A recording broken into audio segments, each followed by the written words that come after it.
कुचेलनामा भवतः सतीर्थ्यतां गतः स सान्दीपनिमन्दिरे द्विजः त्वदेकरागेण धनादिनिस्पृहो दिनानि निन्ये प्रशमी गृहाश्रमी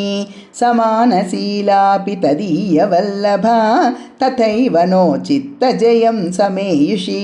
कदाचिद् ऊचे बत वृत्तिलब्धये रमापतिः किं न सखा निषेव्यते इतीरितो अयं प्रियया क्षुध आर्तया जुगुप्समानोऽपि धने मदावहे तदा त्वद् आलोकनकौतुकाद् ययौ वहन् पटान्ते पृथुकान् उपायनं गतोऽयम् आश्चर्यमयीं भवत्पुरीं गृहेषु शैब्या भवनं समेयिवान् प्रविश्य वैकुण्ठमिव आपनिर्वृतिं तवातिसम्भावनया तु किं पुनः प्रपूजितं तं प्रियया च वीजितं करे गृहीत्वा अकथयः पुरा कृतं यदिन्धनार्थं गुरुदारचोदितैरपर्तुवर्षं तद् अमर्षिकानने त्रपाजुषोऽस्मात् पृथुकं बलात् अथ प्रगृह्य मुष्टौ सकृत् आसिते त्वया कृतं ननु इयते इति सम्भ्रमाद् रमा किलोपेत्य करं रुरोधते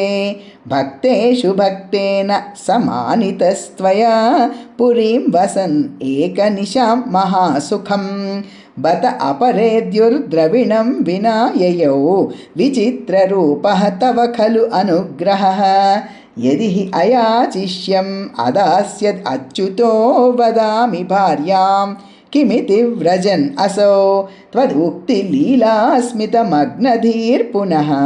क्रमाद् अपश्यन् मणिदीप्रम् आलयम् किं मार्गविभ्रंश इति भ्रमन् क्षणं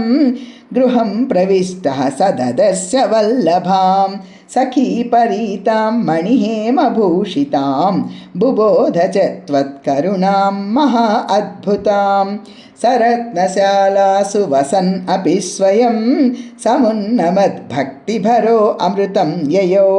त्वम् एवम् आपूरितभक्तवाञ्छितो मरुत्पुराधीश हरस्व मे गदान्।